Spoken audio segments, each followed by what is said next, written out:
Gold, trusted gold buyers. మీరు తాకట్టు పెట్టిన బంగారాన్ని విడిపించి ఈ రోజు ఉన్న మార్కెట్ ధరకు కొనబడను.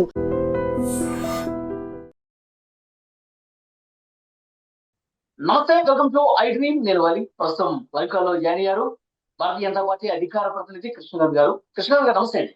సార్ నమస్తే వాలి గారు. కృష్ణకాంత్ గారు, తమిళనాడులో ప్రజలు మార్పు కోరుకున్నారు. ఆ మార్పు అట్లాంటి ఇట్లాంటి మార్పు కాదు. వేరులోకి అధికార ప్రతిపక్షాలను కూడా పక్కన పెట్టేసి హీరో విజయ్ పెట్టినటువంటి పార్టీ టీవీకేకు బ్రహ్మరథం పెట్టారు. దాదాపు ఇక అధికారం కన్ఫర్మ్ అయినట్టుగా మనకి ట్రెండ్స్ కూడా కనిపిస్తున్నాయి. 118 అక్కడ మ్యాజిక్ ఫిగర్, 110 స్థానాలు లీడ్ కనిపిస్తోంది. అంటే ఆల్మోస్ట్ ఇక అధికారానికి చేరువైపోయినట్టే. ఇంకా వాళ్ళు వీళ్ళు ఎవరైనా కలిస్తే ఇంకా ఆయన ముఖ్యమంత్రిగా ప్రమాణ స్వీకారం చేయడమే తరువు అయినట్టుగా ఉంది. అసలు మీరు ఊహించారా? సార్ వలి గారు, ఇవాళ రోజు చూసుకుంటే ఇది కొద్దిగా మేము ఊహించాము, కానీ మరి ఇంత శాతం వస్తుందా లేదా టీవీకేక్ అన్నది మాత్రం మేము అంతగా అనుకోలేదు. కానీ ఎప్పుడైతే యాక్సిస్ మై ఇండియా సర్వే ఒకటి వచ్చిందో ప్రదీప్ గుప్తా గారిది, అప్పుడు మేము కొద్దిగా ఆలోచించాం. కాకపోతే నేను అప్పుడు కూడా వేరే ఛానల్స్ చెప్పడం జరిగింది. కాకపోతే ఒక ఫిలిం బేస్డ్ పార్టీకి, అంటే యాక్టర్ బేస్డ్ పార్టీకి గత 20 ఏళ్లలో ఇంత ఓటు శాతం పెరిగే, ఓటు శాతం వచ్చే మొదటిసారి, అది కూడా మొదటిసారి ఇంత ఓటు శాతం వచ్చే దాఖలాలు చాలా తక్కువ. గత 20 ఏళ్లలో మీరు చూస్తే అంతకుముందు ఎప్పుడో ఎన్టీ రామారావు గారు పెట్టినప్పుడు వచ్చింది 35% ఓటు శాతము. ఎంజీఆర్ గారు, దానికంటే ముందు ఎంజీఆర్ గారు పెట్టారు తమిళనాడులో, అప్పుడు వచ్చింది. కానీ రీసెంట్ కాలంలో తమిళనాడులో కానీ ఆంధ్రప్రదేశ్ కానీ ఎక్కడైనా సరే ఈ యాక్టర్ బేస్డ్ పార్టీలు, అంటే యాక్టర్స్ పెట్టిన పార్టీలు అంత ఓటు శాతం రావడం చాలా తక్కువ.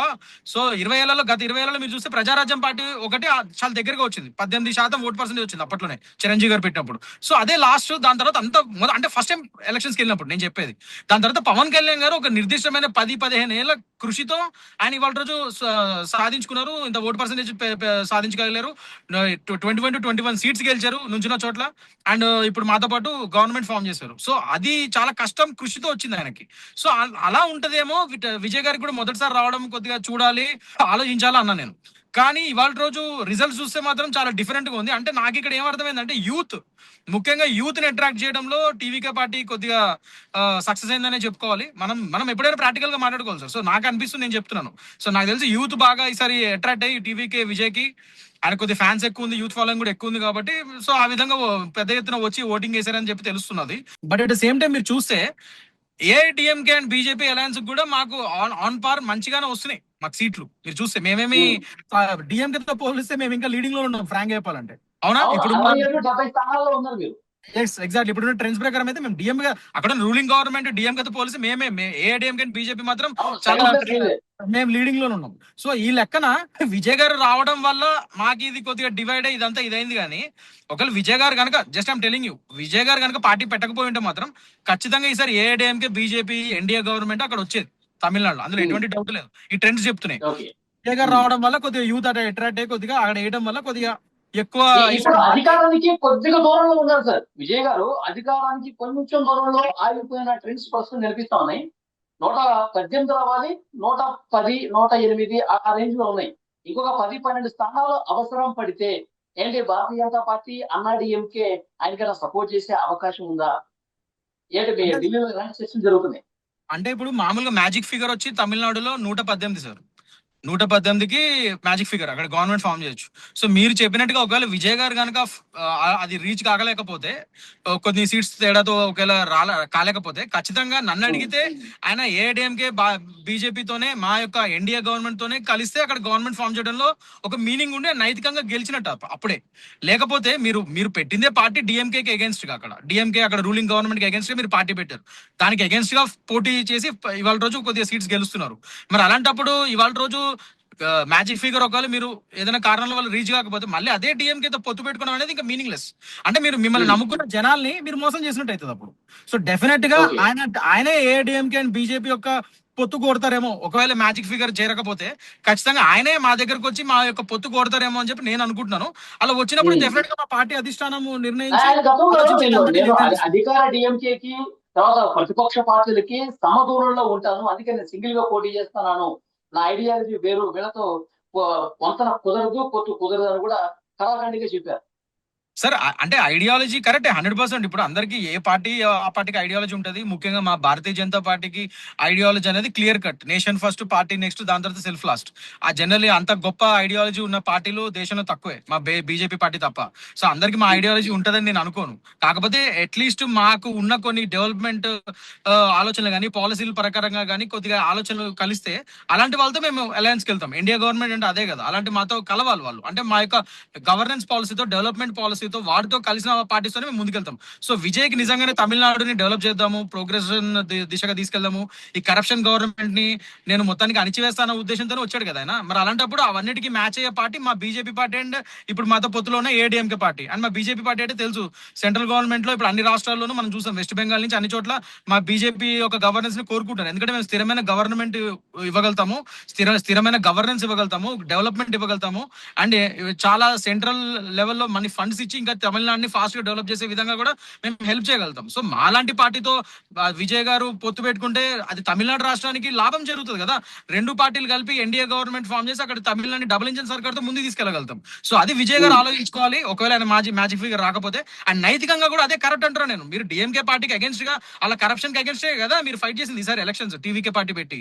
మరి మీరు వాళ్ళతో పొత్తు కలిస్తే ఇంకా మీ యొక్క హిపోక్రసీ బయటపడిపోతుంది. అప్పుడు అది చాలా నైతికంగా తప్పంటారు నేను. సో తప్పకుండా ఆయన కరెక్ట్ గా ఆలోచించి ఒకవేళ మ్యాజిక్ ఫిగర్ రీచ్ కాకపోతే మా యొక్క ఏఐడిఎంకే బీజేపీతోనే ఆయన కలుస్తాడని నేను అనుకుంటాను. అప్పుడు మా పార్టీ అధిష్టానం క్లియర్ గా ఆలోచించి వాళ్ళు ఒక నిర్ణయం తీసుకుంటారు.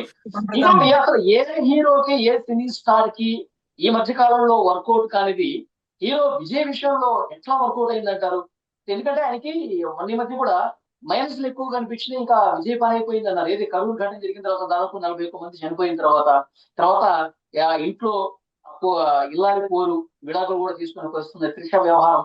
సో ఇంత బ్యాడ్ ప్రాపగండా జరిగిన తర్వాత, ఇంత ఆరోపణలు, విమర్శలు వచ్చిన తర్వాత కూడా ప్రజలు ఆయన్ని అక్కును చేర్చుకుని నువ్వు ఎలాగైనా తమిళ పార్టీస్ లో నువ్వు రావాల్సిందే అని చెప్పి ఇంత భారీ మ్యాండేట్ ఇచ్చారంటే ఎట్లా అర్థం చేసుకోవాలి? ఎందుకు అట్లా సాధ్యమైంది ఆయనకంటే? అంటే ఇది నా పర్సనల్ ఒపీనియన్ సార్. ఇప్పుడు అక్కడ ఉన్న కరెంట్ గవర్నమెంట్ డిఎంకే పార్టీ ఇవన్నీ సృష్టించింది ఆయనకి కష్టాలు అని ఒక నేరేటివ్ వెళ్ళింది ప్రజల్లోకి. ఆ కారూరు విషయమే కానీ అది చాలా బాధాకరమైన విషయం. ఎంతో మంది ప్రాణాలు కోల్పోయారు, అది అందరం చాలా బాధపడ్డాం. కానీ అక్కడ సరైన ఈ సెక్యూరిటీ పరంగా కానీ, ఈ సిస్టమ్ ఫెయిల్యూర్ అదంతా అక్కడ డిఎంకే గవర్నమెంట్ వాళ్ళు కదా ప్రొవైడ్ చేయాల్సింది, అక్కడ పోలీస్ వ్యవస్థ కానీ వాళ్ళందరూ, అది వాళ్ళు ఫెయిల్ అయ్యారు. సో ఆ విధంగా అది మళ్ళీ విజయ్ మీదే వేశారు అన్న ఒక నేరేటివ్ వెళ్ళినట్టుంది జనాల్లోకి. ప్లస్ ఎలక్షన్స్ ముందు అతని పర్సనల్ లైఫ్ ని బయటకు తీసుకురావడము, ఇంకా వేరే ఇతర మాటలు మాట్లాడతాము, ఇవన్నీ చేయడం వల్ల అక్కడ రూలింగ్ పార్టీ మాట్లాడింది ఇవన్నీ ఎక్కువ. సో జనాల్లోకి వెళ్ళినట్టుంది అది. అంటే ఇతని కష్టాల్లో పెడుతున్నారు వీళ్ళు, రూలింగ్ పార్టీ కావాలని ఇతన్ని టార్గెట్ చేస్తుంది, ఇతన్ని విక్టిమైజ్ చేస్తుంది అన్న నేరేటివ్ బలంగా వెళ్ళినట్టుంది. సో ఆయనకి స్వతహాగా ఒక ఫిల్మ్ స్టార్, చాలా క్రేజ్ ఉంది ఆయనకి, చాలా మంది ఫ్యాన్స్ ఉన్నారు. అలాంటప్పుడు మన హీరోని ఎవరైనా బాధ పెడుతుంది అంటే అతను ఒక రియల్ లైఫ్ లో కూడా ఒక ప్రొటగానిస్ట్ లా కనబడతాడు మనకి. That is how public sense works. అంటే నా పర్సనల్ ఒపీనియన్, నేను అనుకుంటున్నా. జనాలకు అట్లా ఒక రియల్ లైఫ్ హీరోలకు కూడా ఎన్నో కష్టాలు పడి ఇతను అడుక్కుంటున్నాడు, ఇన్ని కష్టాలు పడుతూ కూడా ఆయన ముందుకెళ్తున్నాడు అన్న ఒక నేరేటివ్ డెవలప్ అయినట్టుంది. ఎస్. సో అదే యూత్ కి అట్రాక్ట్ అయ్యి యూత్ అందుకనే రివెంజ్ ఓటింగ్ లాగా డిఎంకేకి అగేన్స్ట్ రివెంజ్ ఓటింగ్ గా ఈయన వేసినట్టు కనబడుతుంది నాకు. ఇదంతా నాకు తెలిసి ఇదంతా ఎక్కువ youth and 40 years above 40 years వాళ్ళు అండ్ యూత్ ఓటింగ్ ఎక్కువ పడింది అన్నట్టుగా తెలుస్తుంది ఇప్పుడున్న ట్రెండ్ ప్రకారం నేను చూస్తుంది.